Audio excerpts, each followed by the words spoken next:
My friends, we are on the verge of the new next generation consoles coming out. We're about a month away from that, and I'm sure a lot of you are not only preparing to receive the consoles, but also kind of redo your entire home entertainment system, which is where today's video comes into play. I think that I have found the perfect TV for your next gen consoles, and it works pretty dang well for the RTX 30 series cards as well. This, my friends, is the LG 49NANO85.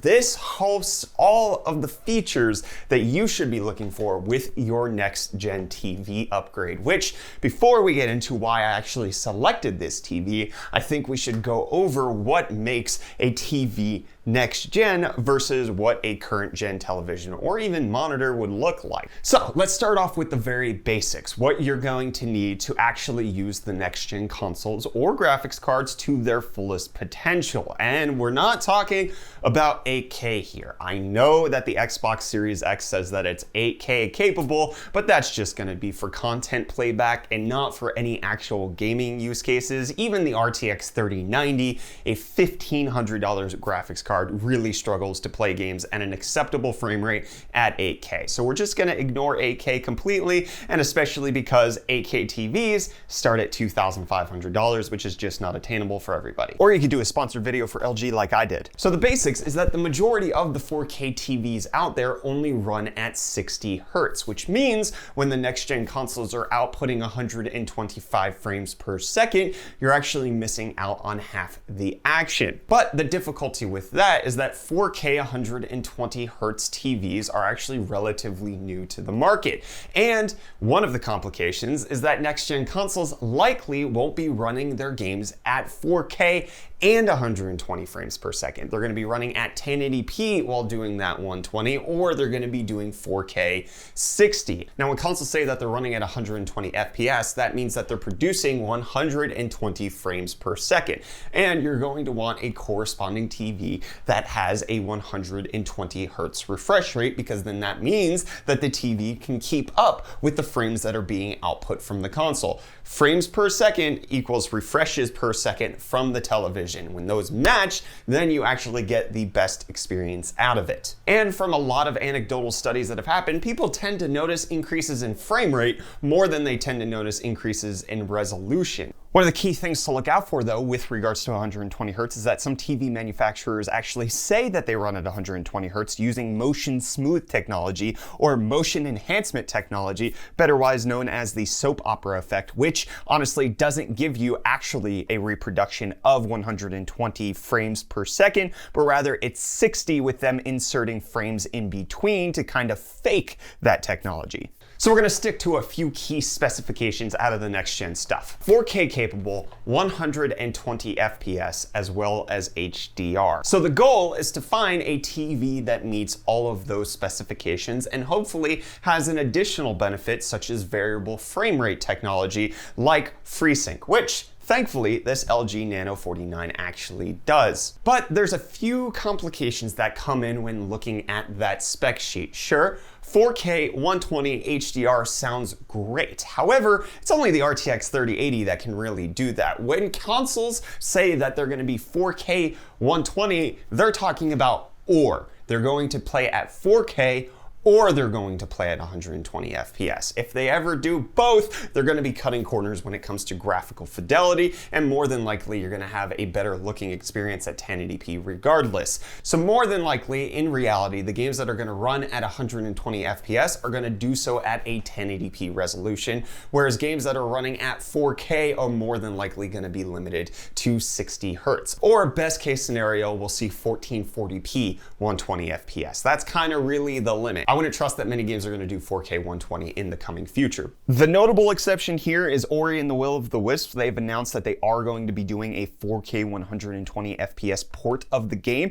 but they are phenomenal porters of the game where they're even able to get 60 FPS on the Switch. So I think 4K 120 FPS games are few and far between, and more than likely it's going to be 4K 60, such as with Insomniac Games noting that the performance mode on Spider-Man Miles Morales is going to run at 4K 60, not 120. However, thankfully, because TVs tend to run in 4K 120Hz and not 1080p 120Hz, you're going to be set either way. I just really wouldn't expect many games to have that resolution and refresh rate combined. It's going to more than likely be an either or situation in a lot of scenarios, especially considering the fact that me playing my games on my RTX 3080, I'm just barely hitting 120 FPS, and this is a much better graphics card than you can find in any of the consoles that are coming out. So the question becomes, if we only need 1080 or 1440p 120 FPS, why do we have to go for a 4K 120Hz screen and not a lower end one such as a 1080p 120Hz screen? And the simple answer is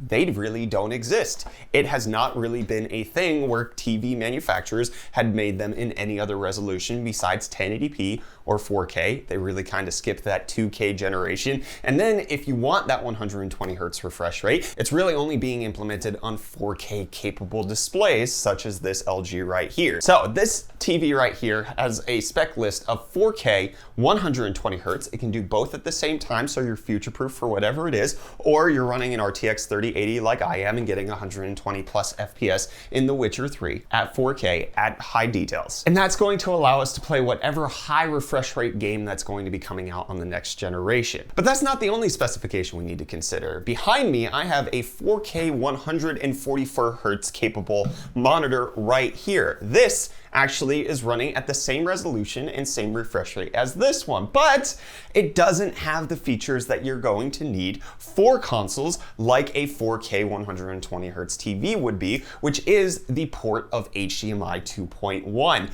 This actually can only hit 4K 144 on DisplayPort 1.4, which consoles won't have, and then also on top of that, it actually has to use a technology called DSC, or Display Stream Compression, where it's not actually fully putting out all of that information. On HDMI 2.1, you actually get the full range of everything that you're trying to see instead of having to have it compressed before it's sent through the cable pipeline. And thankfully, this LG 49 Nano has two HDMI 2.1 ports, which will allow 4K at 120 FPS. So even 4K 120Hz monitors that are out there right now can't actually run at that resolution and refresh rate from consoles because they don't have the HDMI 2.1 spec that's happening. There are going to be a few that are coming out, but that's where we come into the discussion of this guy's price. This TV right here cost me $600, and that might sound like a lot, but when you consider comparable technologies on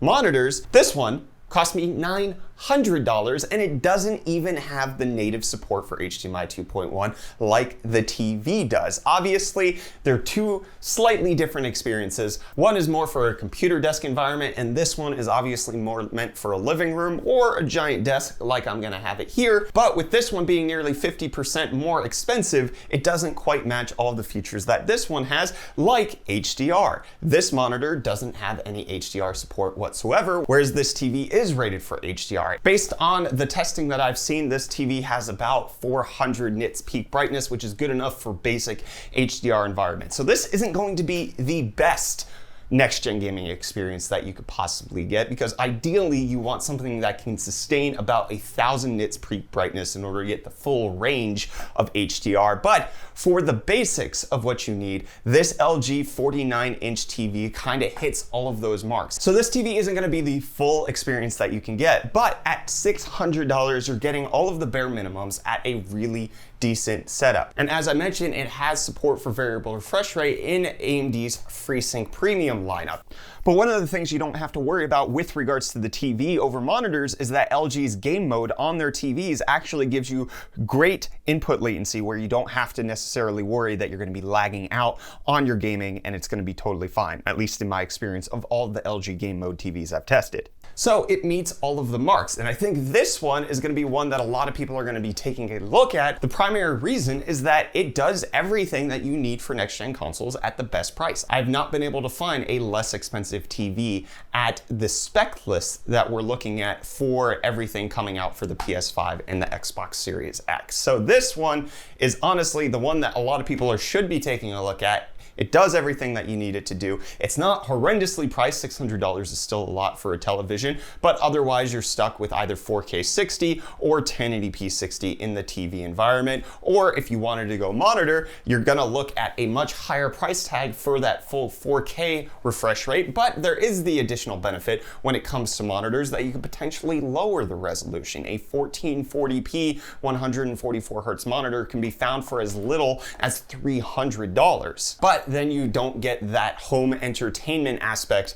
like you would here, because typically you're looking at a 27-inch monitor like this Nixius one right here, as opposed to something that's gonna fill up a home entertainment system. So the LG 49NANO85 kind of gets my gold star for everything. This isn't a sponsored video. I just went out and tried to find what is the cheapest price point that somebody can get a next-gen television for, and that's this one right here. So I'll leave an affiliate link in the video description in case you want to pick this one up. I'll also leave some other links for alternative TVs that you could maybe look at. Personally, I love LG's TVs. Their WebOS smart TV experience has been the best. I don't prefer Samsung. I don't prefer any of the other TVs that I've tested, but LG with their NanoCell gets the win for me. And if you want to know more about NanoCell technology, you can check out the video that we did on the 8K TV that LG did send me, where I go into a bit more depth of what NanoCell means. It's essentially just a color reproduction standard rather than anything regarding how your TV is gonna